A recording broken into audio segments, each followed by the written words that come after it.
at least 100 painstaking hours creating this video for you guys to display what I think is the greatest street of live music in the world, Broadway in Nashville, Tennessee. There are a lot of things about Broadway that make it unique, like the insane amount of musical talent concentrated in one area. I counted it up one time, and I think it was close to like 60 stages that are going all the time. Oh my God.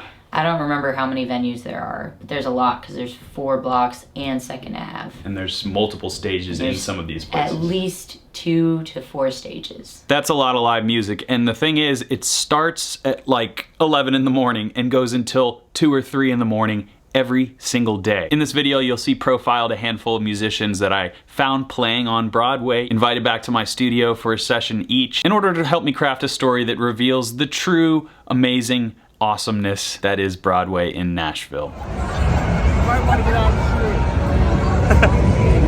So my questions going into this project were, how do you play on Broadway? What do you have to do? And what goes into just living this lifestyle of playing music all day long? Sometimes people will play 3 or 4 gigs in one day. The guitar, that was what grabbed my attention. I walked into wherever it was and I was like, what, that's sick. And so I feel like that in itself differentiates you. Playing with a lot of different people, and you can't help but play down there and not like soak up everything from everyone else. It has this pressure to it that I think molds people into great musicians that you can't necessarily get in the practice room unless you're like John Petrucci, who loves to sit there for 6 hours and run 4-note for string scales. Whenever I do this, I go into world domination mode. And that means I can play over 4 million notes per second. And that's where I want to start. The influence that this community has over one another is really cool. You're always learning and taking things from people. As one of the best guitar players in the country right now, especially at this chicken picket country style. 22 years old, give it up for Luke McQuarrie, everyone.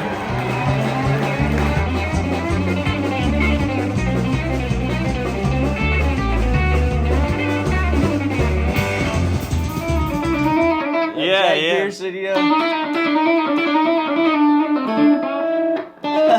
Oh yeah. Ooh, that's nice. Yeah.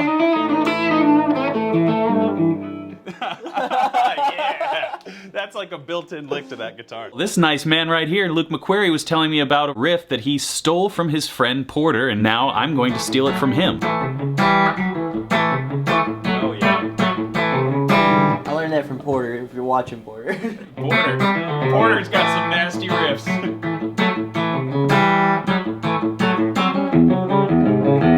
You know, that's my favorite thing about country guitar, the dissonance. This thing happening, yeah, right. But it's real quick. You know? It's like so subtle too.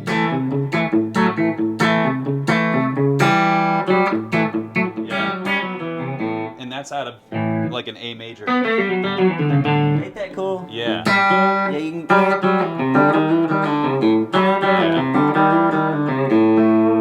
It's like chromatic in the way you're playing it too. You're almost rubbing that riff into the neck. Yeah, you know what I mean? Yeah. Isn't Luke the coolest? Speaking of cool people, this other cool person, Maxie Worker, plays on Broadway all over the place, and she plays fiddle, guitar, bass, sings. Again, she's a country player. I'm not really a country player, as you know. That's when it's the most fun to learn. But this is Nashville. If you can't play, then you either learn to play or you can't play.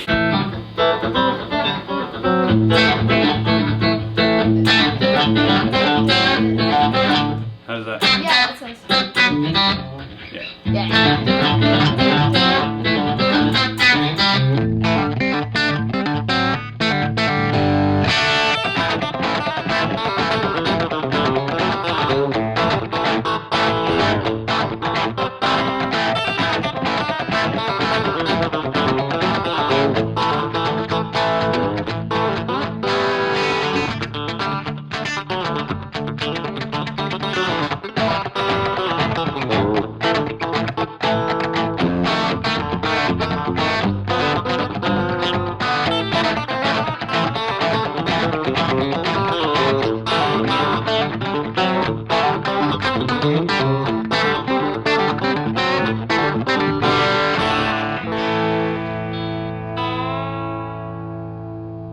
Little Brent Mason for you, no big deal. Amazing stuff. Speaking of amazing, Audra, who was on The Voice in 2014, moved to Nashville. She just put out a new song called Wake Me Up. She sent me the demo of this song before it was out, and there's this growl, there's this false voice rasp. I asked her if I could take her song and make it into a little bit of a rock opera. She shows up to my studio later, here's the recording that I made for the first time, and does this in one take, improvised. I can't wait for you to wake me up.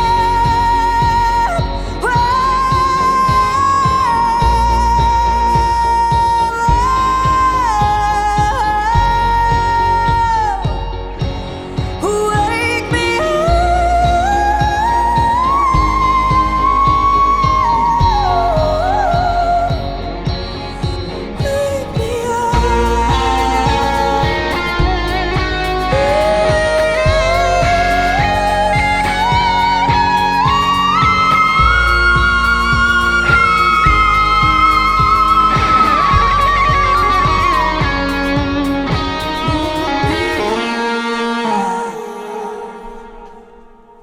Alright, that's a great one to end on, because that's the best one.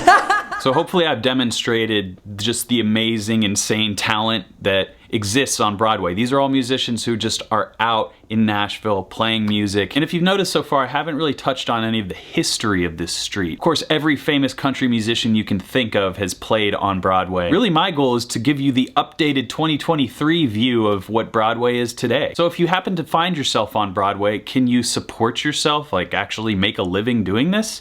Well, there's a tipping culture that I'd like to tell you about. The tipping culture downtown is like the $20 a request thing. 20 bucks a song. There's no cover charges. That's an important point. There are no cover charges to any of these unbelievable places to see music, which is unheard of. Yeah, there's nowhere that you could go where you could, even in, you know, we're at whatever bar in the middle of nowhere, that band is still getting paid pretty solid to compensate their time, or they're getting a tip.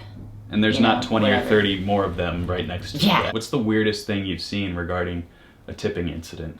It was like a Wednesday late. We were on a second floor. It was super quiet. There was this guy that came in and gave me 20 bucks for a song called Sex Bomb. Sex bomb, sex bomb. He came in and requested it, and then I was like, man, I'm sorry, I don't know that song. And he's like, well, what about for $40? And I was like, I really have never heard this song before. He goes, well, how about 100? And I was like, yes, I'm gonna go learn it. I'll be right back. So he did that song, and then he kept tipping us for it. And we probably played that song like 15 times in that 4-hour gig. Then he came in the next night and did the same thing. Oh, that is bops it up to another level. Yeah.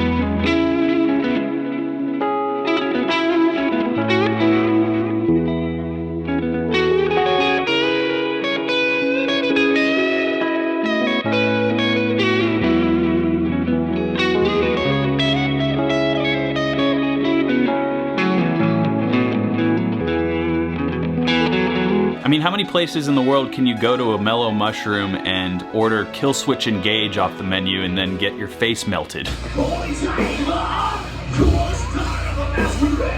So beyond the musical influences of the community of Nashville, there was a common denominator that came up in all my conversations, and the familial aspect, the family support and influence of music that I think is so important and valuable. I moved with my brother and sister, and we are in another project together called Ziona Road. We would all kind of work for a bunch of different people. I would say I work on rhythm a lot, you know.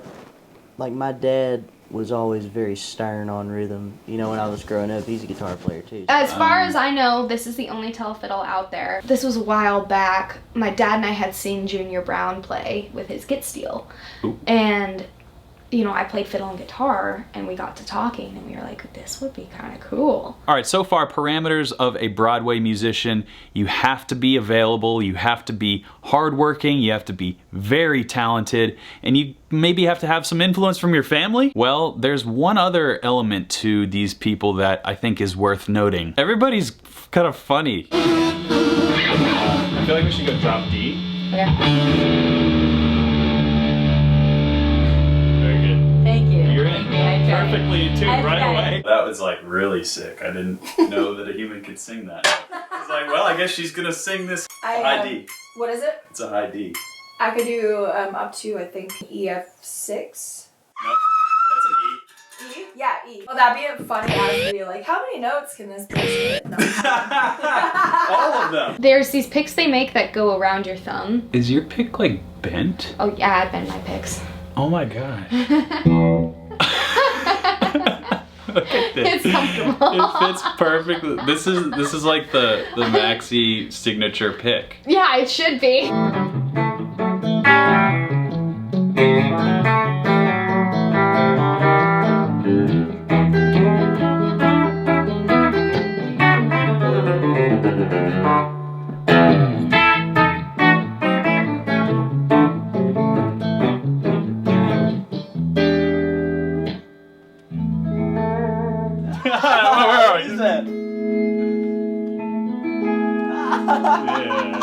I like to end on the NBC chord. That's good. Easygoing. I think that's part of being a professional musician is you have to be agreeable to an extent. You have to bring something to the table. You know, there's those stoic people who sit in the back and just rip their instruments. Those people are great, but it can work to your advantage if you can just laugh with people. Now, as far as playing music on Broadway, of course I had to infiltrate the scene, and every musician here uses the Nashville number system. I'm gonna go in depth on the Nashville number system and how it actually is used on Broadway, and use it on Broadway and demonstrate that to you in a future video. But it was helpful for me because these bands play hundreds of songs, and this is literally the playbook to playing on Broadway. What I did was go out and watch musicians and meet them after their gigs, or sometimes even in between songs. Hey, do you have a card? And that's it, you're connected. You can maybe play with these people or form some sort of group. This is what the music industry is at its core, is networking. Even if you're a savant musician, if you don't have some sort of social aptitude to get your foot in the door with somebody if you're starting out on your own, you're just probably not gonna make it. Everyone is here for pretty much the same reason. I've found there's a lot of musicians in this town, so it's not hard to start a conversation with somebody. And before you know it, maybe you're sitting in, and then after that, maybe somebody in the crowd sees you, or one of the other musicians you're playing with is like, hey, I got this other gig, and it just spiderwebs from there. But this is how it happens, and I met a buddy named Elton. 'Cause I can't trust myself in loving you, play that guitar.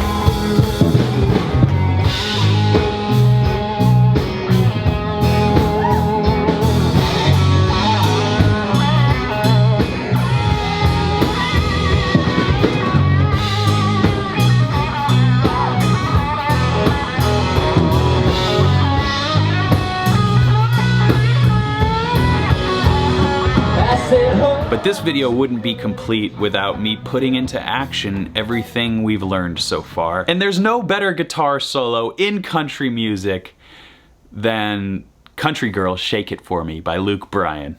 No, don't laugh. Listen to the solo.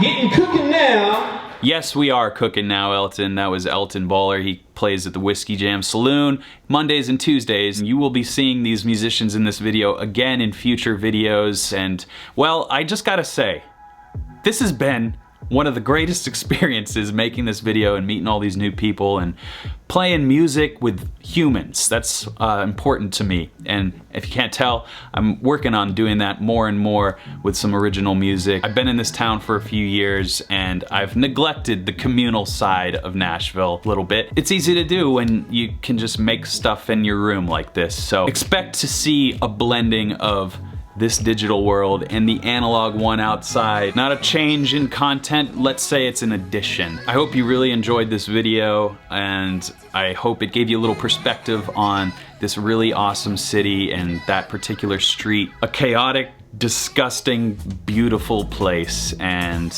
I look forward to spending many more days and nights on it. With that, let's take it out on an improvised jam with Luke McQuarrie. Just a absolute animal on the guitar. I think it was in the light, wasn't it?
That's a cool one, man. I forgot about doing that. You need to throw that one back in. That That sounds was a great. good one. Yeah, that's so cool.